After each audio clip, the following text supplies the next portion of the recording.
আসসালামু আলাইকুম ভিউয়ার্স, আপনারা কেমন আছেন? একান্ত দুঃখের সাথে বলছি, এই যে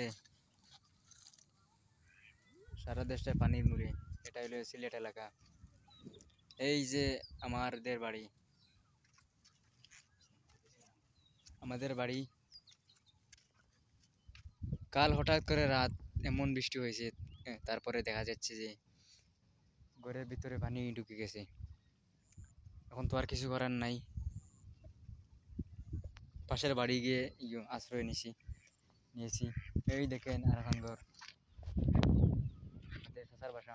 আঙ্কেল, এই যে ঘরের ভিতরে পানি ঢুকে গেছে। আমার তো সিরিয়াস, আমার ঘরে সিরিয়াস অবস্থায় দেখেন ভাই স্ক্রিনে। কিছু করার নাই, আল্লাহর কাছে কামনা করি যে 2-3 দিনের ভিতরে যে গুলাটা সরে যায়। জন্য আল্লাহর কাছে বেশি বেশি দোয়া করবেন আপনারাও। ওকে, আসসালামু আলাইকুম।